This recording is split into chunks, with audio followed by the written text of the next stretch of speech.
नमस्कार दोस्तों, मैं सत्येंद्र सिंह आपस की बात में। आज दोस्तों मैं आपको कुछ खास नई चीज के बारे में बताने जा रहा हूँ। दुनिया की सबसे खराब आवाज कौन सी है? आपका जवाब क्या है? किसी जानवर की आवाज या किसी धातु की या फिर किसी खास तरह की कोई आवाज? जानिए हर समय आवाजों से घिरी दुनिया में विशेषज्ञों ने क्या पाया और इसके पीछे विज्ञान क्या कहता है।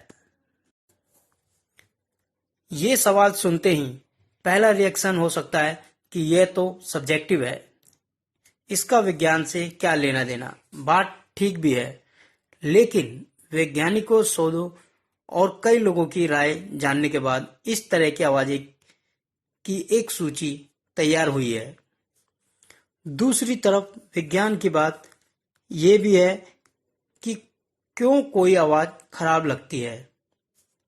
व्यक्ति व्यक्ति के हिसाब से निर्भर करने वाले जवाब के कई पहलुओं को जानते हुए उन कुछ आवाजों के बारे में जानिए जिनसे सबसे ज्यादा चिढ़, गुस्सा या झल्लाहट महसूस की जाती है। ये समझना आसान है कि लोग डरावनी आवाजों को सबसे ज्यादा नापसंद करते हैं, लेकिन जब सबसे खराब आवाजें सुनने के लिए रिसर्च की गई तो पता चला कि जिन्हें सुनने से खुद को किसी नुकसान की या अपने बीमार होने की आशंका रहती है, उन आवाजों को सख्त नापसंद किया जाता है और ये बर्ताव पूरी दुनिया में तकरीबन समान रूप से देखा जाता है। ब्रिटेन की यूनिवर्सिटी के प्रोफेसर ट्रेवर कॉक्स की एक रिसर्च में इस सवाल का जवाब है, किसी के उल्टी करने की आवाज।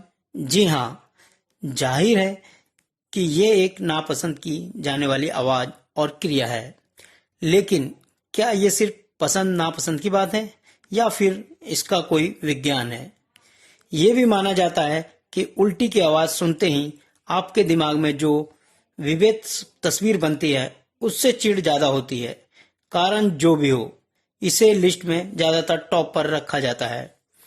और कौन सी है सबसे खराब आवाज?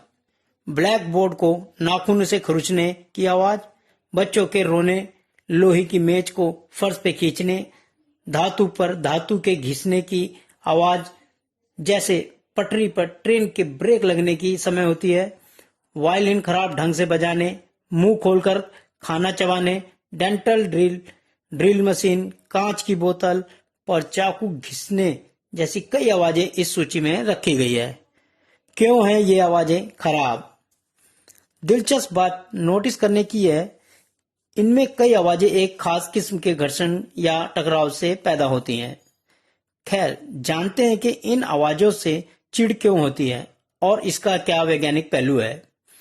इस तरह के कई किस्म के साउंड के असर को जानने के लिए जब ब्रेन स्कैन किया गया तो पाया गया कि खतरे या जोखिम को भांपने के दौरान सक्रिय होने वाले न्यूरॉन्स का संग्रह इस तरह की आवाजों के प्रति भी उसी तरह सक्रिय हुआ।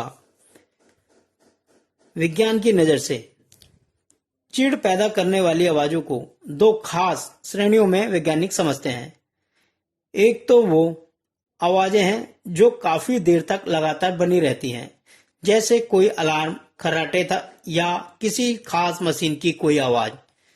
इनसे असल में ध्यान और आपके सोच विचार में खलल पड़ता है, इसलिए ये इरिटेट करती है।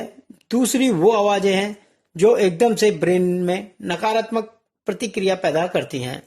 घर्षण या चरमराने जैसी इन आवाजों के बारे में पहले बताया जा चुका है। क्या होता है मिजोफोनिया?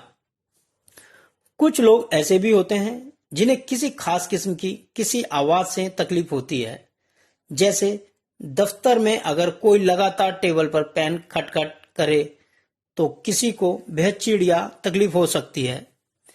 इस तरह के मानसिक डिसऑर्डर को मिजोफोनिया कहते हैं और इसके मरीजों के ब्रेन में खास साउंड के प्रति झगड़ने या भागने की प्रवृत्ति दिखती है। यह एक मानसिक समस्या है क्योंकि किसी एक खास साउंड को कोई व्यक्ति बहुत सामान्य बात कह सकता है, जबकि मिजोफोनिया पीड़ित उसी को बहुत तकलीफ दें आवाज के तौर पर साबित कर सकता है।